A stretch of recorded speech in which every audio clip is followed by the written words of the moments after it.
রাজা হয়েও যিনি মাটিতে বসে বন্ধুর পা ধুয়ে দিয়েছিলেন, ভগবান হয়েও যিনি বন্ধুর দেওয়া সাধারণ চিরাকে অমৃতের মতো গ্রহণ করেছিলেন, কেমন সেই বন্ধু যার জন্য ভগবান নিজেই সবকিছু বিসর্জন দিয়েছিলেন? কে ছিলেন এই সুদামা? আজ আমরা জানবো সেই অমর কাহিনী, সুদামা আর শ্রীকৃষ্ণের বন্ধুত্ব। সুদামা এক দরিদ্র ব্রাহ্মণ পরিবারে জন্মগ্রহণ করেছিলেন। তার পিতার নাম ছিল মাতুক ও মাতার নাম ছিল রচনা দেবী। অনেক অনেক বছর আগে উজ্জয়িনীতে গুরু সন্দীপনীর আশ্রমে একসঙ্গে পড়াশোনা করতে এসেছিলেন বিভিন্ন জায়গার ছাত্ররা। সেখানে ছিলেন দ্বারকার রাজপুত্র শ্রীকৃষ্ণ আর এক দরিদ্র ব্রাহ্মণ বালক সুদামা। সুদামা ছিলেন অতি দরিদ্র পরিবার থেকে আসা এক সাধারণ বালক, ছেঁড়া ধুতি, শীর্ণ দেহ, কিন্তু ভেতরে তার মধ্যে অগাধ ভক্তি আর বিনয় ছিল। অন্যদিকে শ্রীকৃষ্ণ, যিনি দ্বারকার রাজপুত্র, শক্তিশালী, রূপবান, তবুও অহংকারহীন। প্রথম দিনেই আশ্রমে গুরু যখন নতুন ছাত্রদের পরিচয় করিয়ে দিচ্ছিলেন, সেই সময় কৃষ্ণ এগিয়ে এসে সুদামার হাত ধরে বলেছিলেন, আমার কি বন্ধু হবে? সুদামা বিস্ময়ে তাকিয়েছিল তার দিকে। সে ভেবেছিল এক রাজপুত্র তার মতো গরিব বালকের সঙ্গে বন্ধুত্ব কেন করবে, কিন্তু কৃষ্ণের মৃদু হাসি যেন তাদের দুজনের মধ্যেকার সমস্ত ভেদাভেদ ধুয়ে মুছে দিয়েছিল। সেইখান থেকেই হয়ে উঠেছিলেন তারা একে অপরের পরম বন্ধু। এরপর থেকে সেই গুরু আশ্রমেই তারা একসঙ্গে পড়াশোনা করতেন। গুরুর আদেশ অনুযায়ী একসঙ্গে কাঠ কেটে আনতেন, নদীতে স্নান করতেন, ভিক্ষা করতে যেতেন।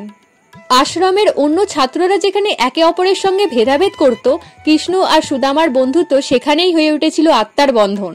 এইভাবেই শ্রীকৃষ্ণ মাত্র 64 দিনে 64 বিদ্যা লাভ করে গুরুগৃহ ত্যাগ করেন। গুরুকুলের শিক্ষা শেষে কৃষ্ণ গেলেন নিজের রাজ্য পরিচালনায়, আর সুদামাও ফিরলেন তার দরিদ্র সংসারে। তার ছোট সংসার ছিল, কিন্তু দারিদ্র্যের বোঝা ছিল অসীম। তার স্ত্রী ছিলেন ভক্তিময়ী একজন নারী, যার নাম সুশীলা। কোনো কোনো জায়গায় সুশীলাকে বসুন্ধরাও বলা হয়। তাদের জীবনে অভাব প্রতিনিয়ত যন্ত্রণা দিত, কখনো তো আবার দিনরাত তার সন্তানরা না খেয়ে কাটাতো। অথচ অন্যদিকে সুদামা ভগবানের নাম জপ করে তৃপ্ত থাকতেন। একদিন তার সহধর্মিনী আর সহ্য করতে না পেরে বললেন, হে স্বামী, তুমি কৃষ্ণের কাছে যাও। তিনি এখন দ্বারকার অধিপতি, তিনি তোমার শৈশবের বন্ধু। যদি তার কাছে অনুরোধ করো, নিশ্চয়ই তিনি আমাদের দুঃখ দূর করবেন। তা শুনে প্রথমে সুদামা দ্বিধায় পড়লেন আর বললেন, বন্ধুত্ব কি ভিক্ষার উপর নির্ভর করে? আমি কৃষ্ণের কাছে কিছুই চাইবো না। কিন্তু ক্ষুধার্ত সন্তানদের মুখ আর স্ত্রী সুশীলা দেবীর ভীষণ অনুরোধে শেষমেশ তিনি রাজি হলেন।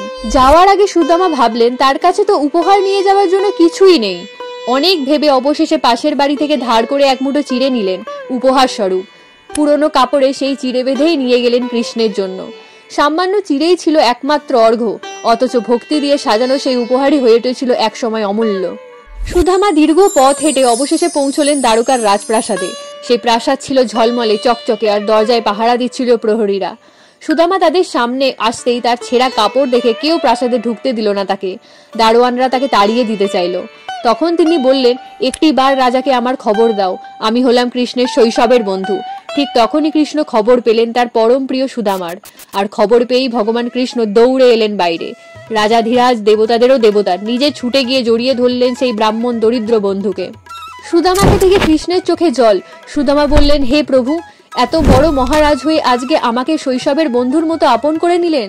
আমি তো অতি দরিদ্র এক ভিক্ষুক, অথচ তোমার স্নেহে আমি আজ ধন্য। তা শুনে শ্রীকৃষ্ণ মৃদু হেসে তার গাল থেকে গড়িয়ে আসা চোখের জল মুছে দিলেন, আর তাকে নিয়ে এসে সিংহাসনে বসালেন। তারপর নিজে তার পা ধুয়ে দিলেন। তখন সুদামা বলে উঠলেন, প্রভু, এ কেমন অপার লীলা! আমি যে তোমার চরণ ধুইবার যোগ্য নই, সেখানে তুমি নিজেই আমার মলিন পা ধুচ্ছ। এই স্নেহ আমি কেমন করে সহ্য করব? কৃষ্ণ বললেন, তুমি কি আমাকে শুধু দ্বারকার রাজা ভেবেছো বন্ধু? আমি তোমার শৈশবের সখা, আমি তোমার বন্ধু। তুমি যে আমার কাছে এসেছো, এই তো আমার জীবনের পরম ধন। তোমার পদধূলি আমার জন্য গঙ্গা জলের থেকেও পবিত্র। বন্ধুর পা ধোয়া আমার কাছে লীলা নয়, এটি আমার সৌভাগ্য। তারপর রানী রুক্মিণীও নিজ হাতে তার সেবা করলেন। রাজসভায় যারা উপস্থিত ছিল তারা এই সমস্ত ঘটনা প্রায় অবাক দৃষ্টিতে তাকিয়ে দেখছিল। কি আশ্চর্য! যেখানে রাজারা কৃষ্ণের দর্শন পাওয়ার জন্য ব্যাকুল থাকে, সেখানে কৃষ্ণ নিজেই দরিদ্র ব্রাহ্মণের সেবা করছেন, পা ধুয়ে দিচ্ছেন। রাজসভায় উপস্থিত সকলেই মুহূর্তের জন্য বিভ্রান্ত হয়ে গেলেন। সবার চোখে মনে হচ্ছিল সিংহাসনে কোনো রাজা নেই, নেই কোনো দরিদ্র ব্রাহ্মণ, বরং বসে আছেন দুই শৈশবের পরম বন্ধু, যারা আবার মিলিত হয়েছে বহু বছরের পরে। তারপর সবার ভোজনের আয়োজন করা হলো। ভোজনের সময় কৃষ্ণ মৃদু হেসে বললেন, বন্ধু, আমার জন্য কি এনেছো তুমি? সুদামা লজ্জায় আর কিছু বলতে পারলেন না। তাকে নিস্তব্ধ দেখে কৃষ্ণ নিজেই তার ঝোলা থেকে চিড়ে বের করে খেতে শুরু করলেন আর বললেন, আহা, এর স্বাদ তো অমৃতের চেয়েও বেশি। এ আমার প্রিয় অর্ঘ্য। প্রতিটি চিড়েতে কৃষ্ণ ভক্তির মধুর স্বাদ অনুভব করছিলেন। তারপর খুশি হয়ে তিনি 3 লোক সুদামাকে দান করবেন বলেন। শ্রীকৃষ্ণ চিড়ার প্রথম গ্রাসে সুদামাকে স্বর্গ, দ্বিতীয় গ্রাসে মর্ত দান করেন। তৃতীয় গ্রাস পাই খেতেই যাবেন, ঠিক তখনই শ্রীকৃষ্ণের স্ত্রী রুক্মিণী তাকে আটকান এবং তৃতীয় গ্রাসে গোলক ধাম প্রদান করতে বাধা দেন এবং সেই চিড়ে শ্রীকৃষ্ণের হাত থেকে কেড়ে নিয়ে অষ্টভার্য দেবীগণ অর্থাৎ শ্রীকৃষ্ণের 8 জন স্ত্রী খেয়ে নেন। সুদামা তখনও ঠিক কিছুই বুঝতে পারলেন না। তার মনে শুধু একটাই চিন্তা ছিল, তার স্ত্রীর করা অনুরোধ। কিন্তু তবুও সুদামা মুখ ফুটে কিছুই চাইতে পারলেন না শ্রীকৃষ্ণের কাছ থেকে। শুধু কৃষ্ণের সান্নিধ্যেই তার মন ভরে গেল। পরের দিন বিদায়ের সময় এলো। কৃষ্ণ তাকে বিদায় জানালেন। বিদায়ের সময়ও সুদামা কিছুই বলতে পারলেন না শ্রীকৃষ্ণকে, কিছুই চাইতে পারলেন না তার থেকে।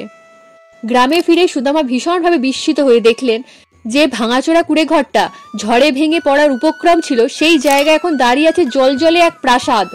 চারপাশে ফুলে ফুলে ভরা বাগান, সুগন্ধি বাতাস বইছে। যেই স্ত্রীকে দেখে গেছিলেন ছেঁড়া নোংরা বস্ত্রে, সেখানে এখন রানীর মতো সাজে সজ্জিত। সন্তানরা যেখানে খিদের জ্বালায় ছটপট করছিল, তারা এখন সুস্বাদু খাবার খাচ্ছে। ঘরে ধন সম্পদে ভরে আছে। সুদামা চোখ মুছলেন, ভাবলেন, না, এটা নিশ্চয়ই স্বপ্ন। আমার তো কিছুই ছিল না। এই কীর্তি কে ঘটালো? সেই মুহূর্তে তার অন্তরের মধ্যে কৃষ্ণের মধুর মুখ ভেসে উঠল। চোখে জল এসে গেল। তিনি হাত জোর করে কাঁপা কাঁপা কণ্ঠে বললেন, প্রভু, আমি ভেবেছিলাম তোমার কাছে কিছু চাইবো, কিন্তু কিছুই চাইতে পারিনি। অথচ তুমি আমার না চাইতেই সব দিয়ে দিলে। ধন সম্পদ নয়, তোমার প্রেমই আমার জীবনের সবচেয়ে বড় সম্পদ।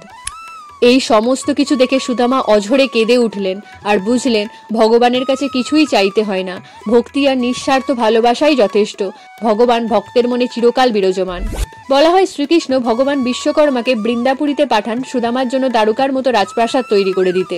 বিশ্বকর্মা বৃন্দাপুরীতে সুদামার প্রাসাদ নির্মাণ করার কথা জানালে সুদামা পত্নী শর্তস্বরূপ বৃন্দাপুরীকে বৈভবশালী নগরে পরিণত করতে বলেন, আর বিশ্বকর্মা তাই করেন এবং দেবী লক্ষ্মীর আশীর্বাদে সুদামা পত্নী সুশীলা সুন্দর রূপের বরদান পান। বৃন্দাপুরীর রাজা সুদামার কাছে ক্ষমা প্রার্থনা করেন এবং তিনি সুদামাকে রাজগুরুর আসন প্রদান করেন এবং রাজা বৃন্দাপুরীর নতুন নামকরণ করেন সুদামানগর। বর্তমানে এর নাম এখন সুদামাপুরী। ভগবান দ্বারকা অধিপতি কৃষ্ণ ও ব্রাহ্মণ সুদামার বন্ধুত্বের এই অলৌকিক ঘটনাটি অক্ষয় তৃতীয়া উৎসবের সঙ্গে যুক্ত। যদিও অতি প্রাচীন শাস্ত্র মহাভারত, হরিবংশ বা বিষ্ণু পুরাণে কোথাও সুদামার উল্লেখ নেই, তবে ভগবত পুরাণে সুদামার কাহিনী খুবই জনপ্রিয়। সুদামার জীবনী আজও আমাদের শেখায় ভগবান আমাদের থেকে ধন সম্পদ কখনোই চাইছেন না। তিনি চাইছেন আমাদের ভালোবাসা, আমাদের বিশ্বাস, আমাদের হৃদয়ের নিঃস্বার্থ ভক্তি। যদি আমরা মন থেকে তাকে ডাকি, তিনি আমাদের জীবনে সুখ, শান্তি এবং করুণা অবশ্যই এনে দেবেন। তাই যুগে যুগে ভক্তরা সুদামার নাম স্মরণ করে আসছে, কারণ তার জীবন কেবল এক দরিদ্র ব্রাহ্মণের গল্প নয়, বরং ঈশ্বর ও ভক্তের চিরন্তন সম্পর্কের অমৃত কাহিনী। আশা করছি আজকে একটা দারুণ কাহিনী আপনাদের সামনে তুলে ধরতে পারলাম। ভিডিওটি ভালো লাগলে চ্যানেলটিকে সাবস্ক্রাইব করে দিয়ে সঙ্গে থাকবেন।